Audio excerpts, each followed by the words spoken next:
Do you know the story of Ron Wayne? Ron was one of the three founders of Apple Computer.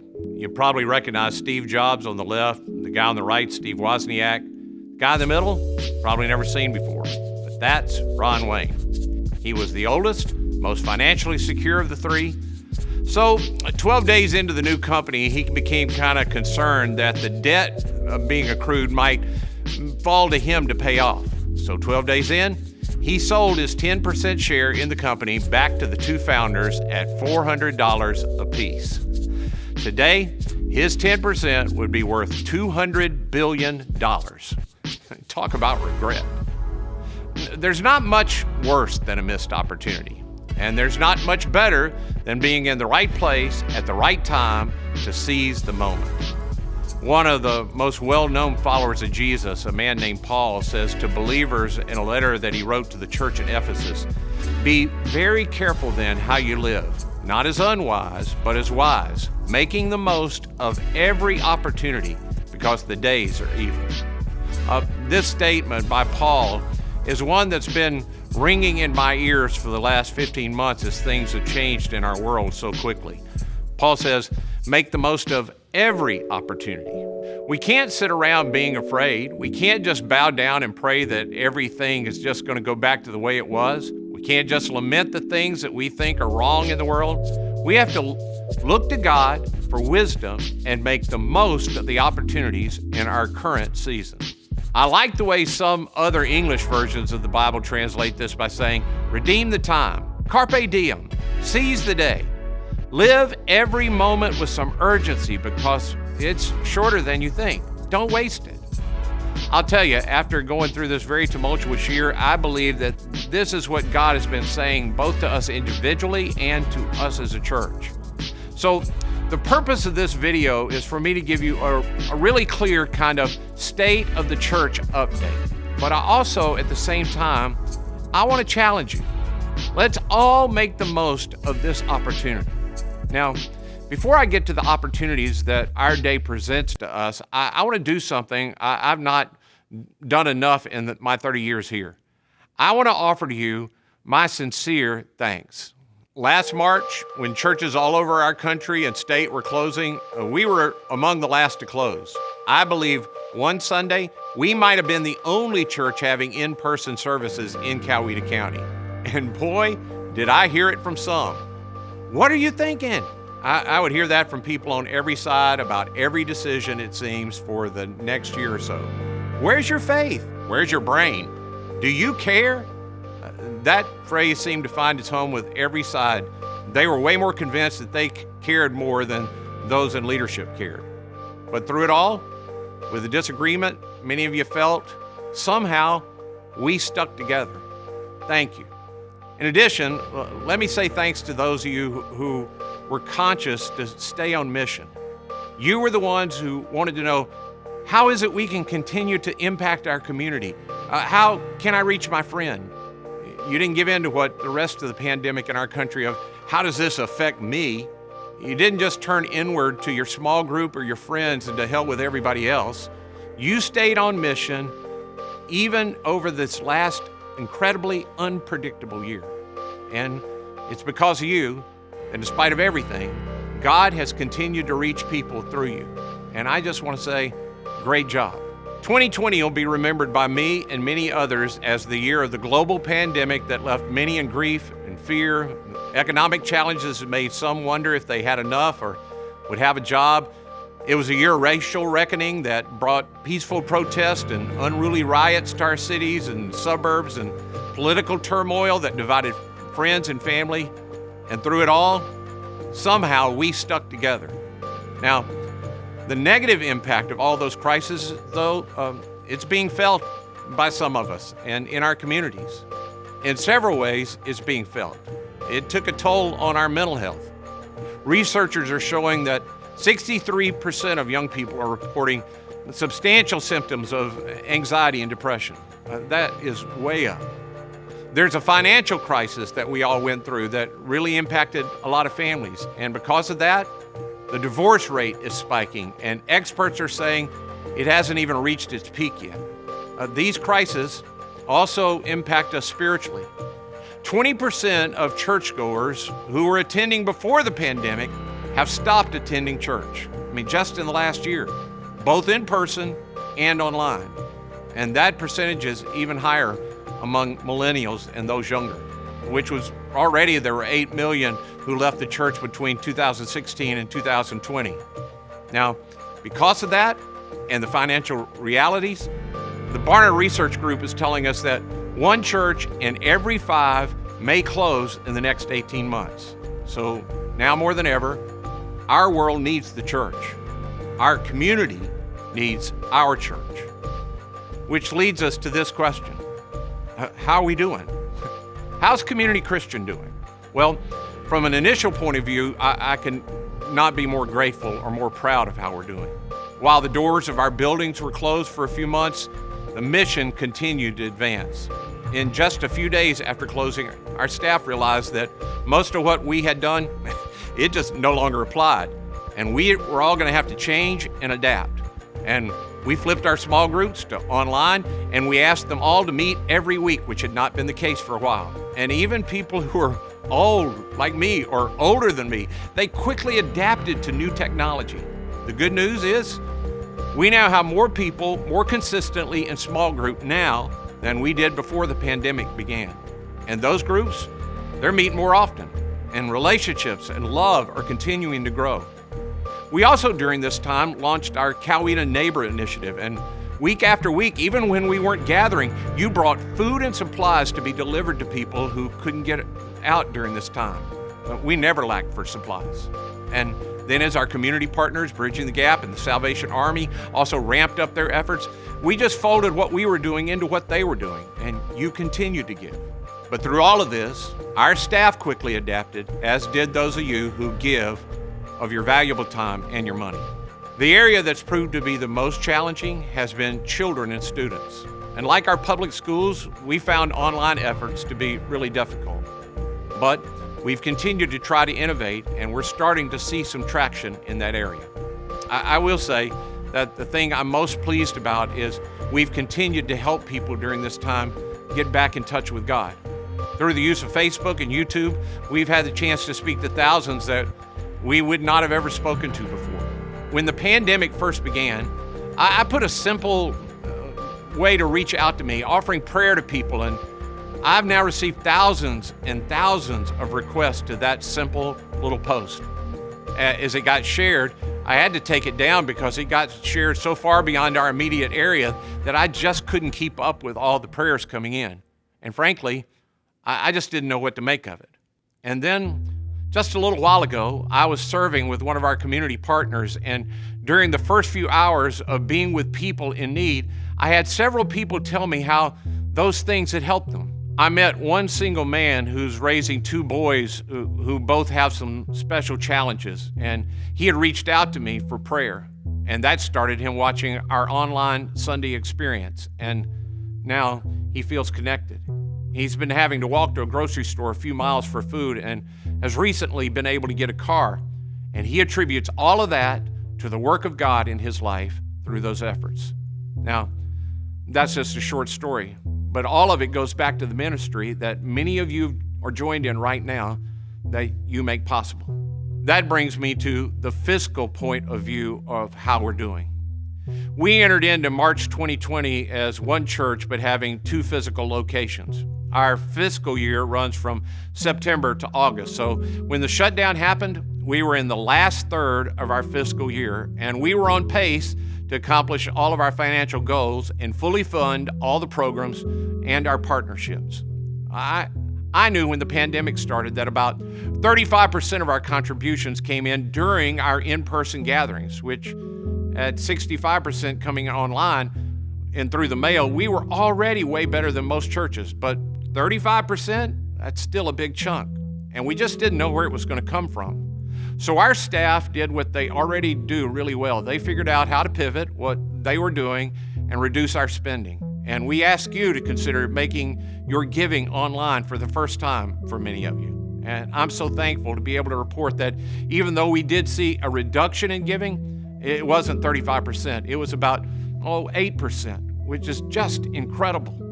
But the really good news is that when you think about it from the financial side, our buildings were closed for 2 months completely, and we operated at a year at a reduced rate.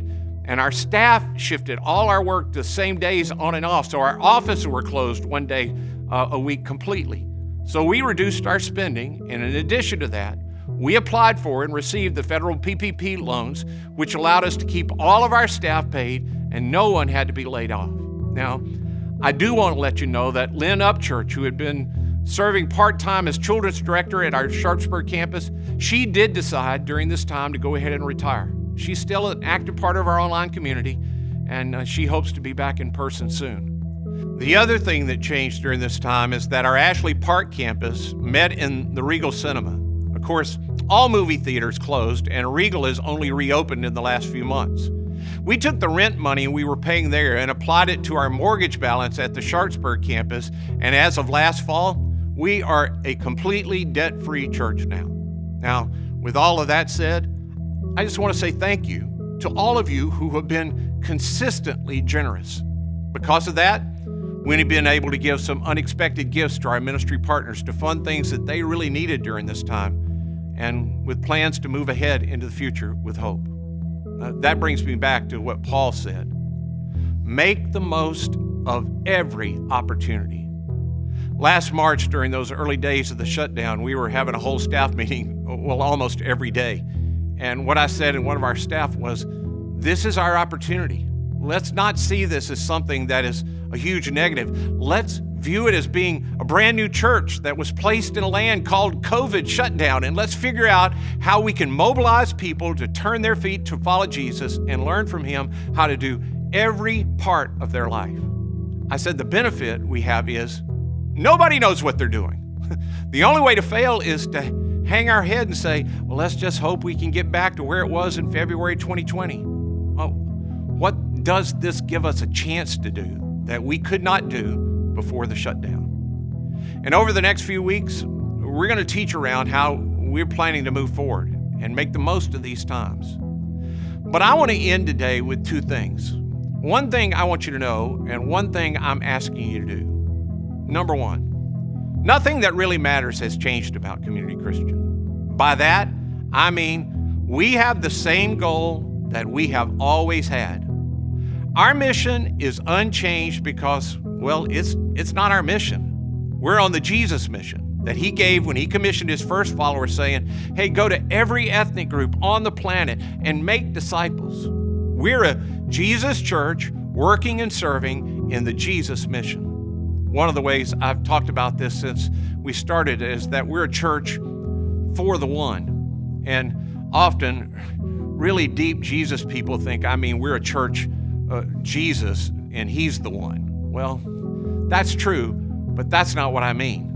Instead, I'm pointing to the teaching of Jesus that he did in Luke 15, where he teaches back-to-back 3 stories in answers to the religious people who ask him to explain why it is he hangs out with such riffraff in their society.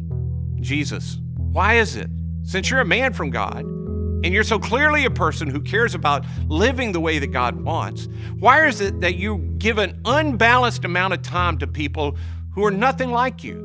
Why hang out with them? And Jesus tells them what become some of the most famous stories.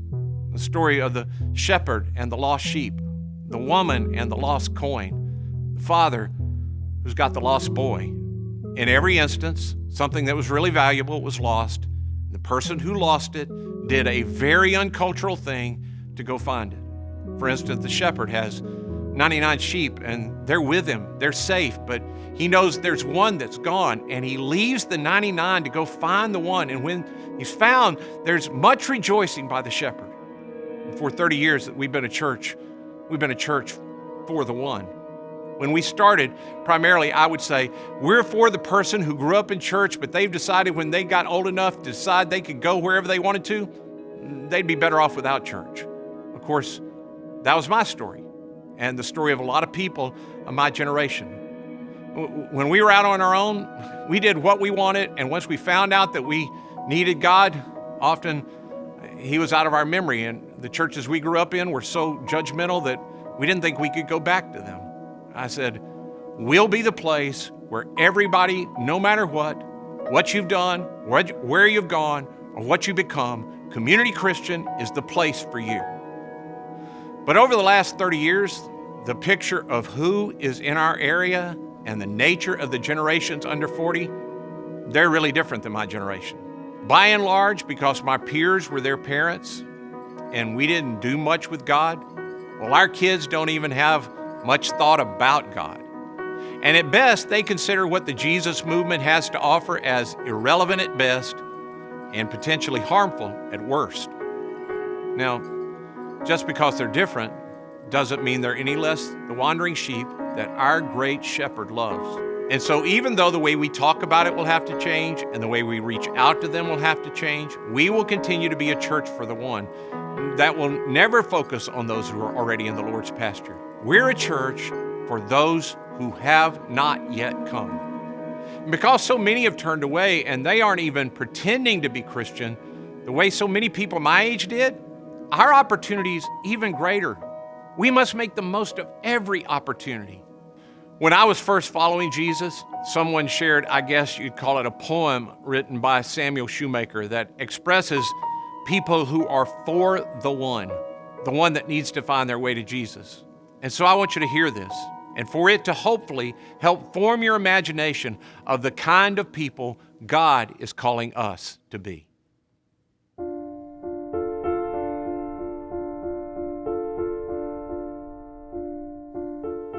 I stay near the door. I neither go in too far or stay too far out. The door is the most important door in the world. It's the door through which men walk when they find God. There's no use my going way inside and staying there. And so many are still outside, and they, as much as I, crave to know where the door is. And all that so many ever find is just a wall where the door ought to be. They creep along the wall like blind men with outstretched, groping hands, feeling for a door that must be there. They never find it. So I stay near the door. And the most tremendous thing in the world is for men to find that door, the door to God.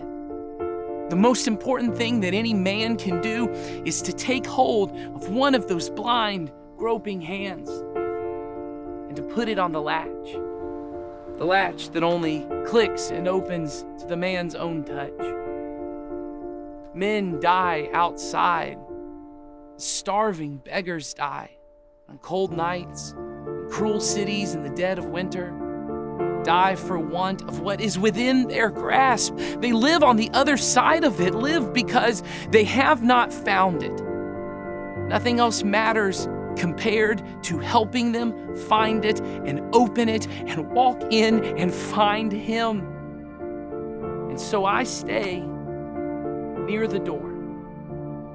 Go in, great saints. Go all the way in. Go way down into the cavernous cellars and way up into the spacious attics. It is a vast, roomy house, this house where God is. Go into the deepest of hidden casements of withdrawal, of silence, of sainthood.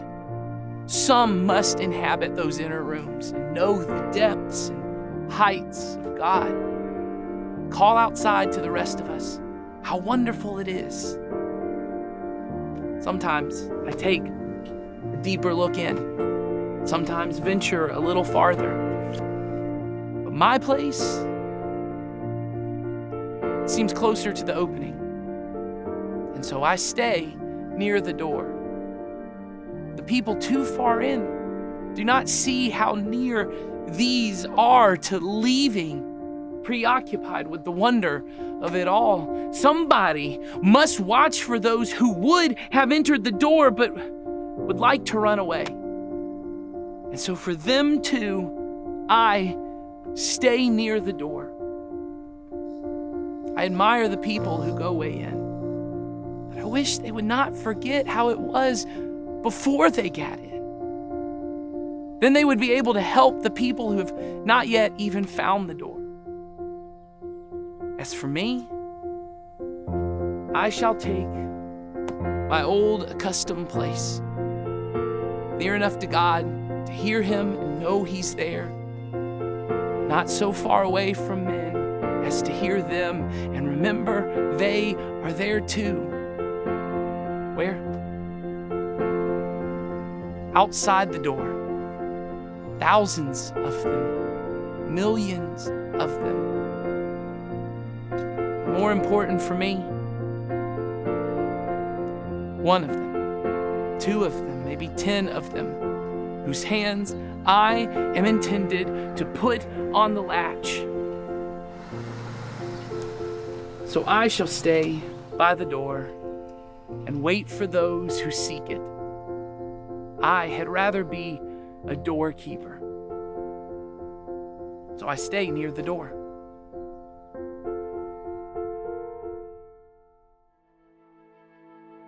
For those of us who are the 99, we must commit ourselves to be for what our leader is for. We are for the one. We must discover who is our one, who is the one or two that Jesus intends for us to reach. We will need to recommit to putting our desires and our wants second as we follow our leader who said, I didn't come to be served, but to serve and to give my life as a ransom for many. So we, along with him, will stay near the door and search for the one. That has not changed. Number 2, we need you to take your next step, whatever that is. Just take your next step. If you're new around here and you're just figuring it out, would you pray, God, what do you want me to do to take one step forward toward following you? For some of you, that's going to be making attendance a priority, coming and listening and continuing to pray. I know for sure, since Jesus said the 2 things that matter most are loving God and loving people, that if you pray that prayer, it's going to lead you to get outside of your world that mostly contains you and yours and step into God's great big plan to use you to make an impact on something or someone in the world. And as you do that, you'll be shocked. He will also change your world that you've been so focused on. But if you continue to hold tightly and only focus on you, you'll wind up stuck. So maybe that's your step. Some of you who've been coming for a while need to take the next step out of the seat you're in right now toward connecting with God's family here. It could be serving on a team or just getting in a group. But the best of what God has for you isn't going to be found sitting consuming a video. I mean, this matters, and it is a step. But some of you have been at this step way too long. You need to pray for your next step. Some of you need to take a chance, and you need to give.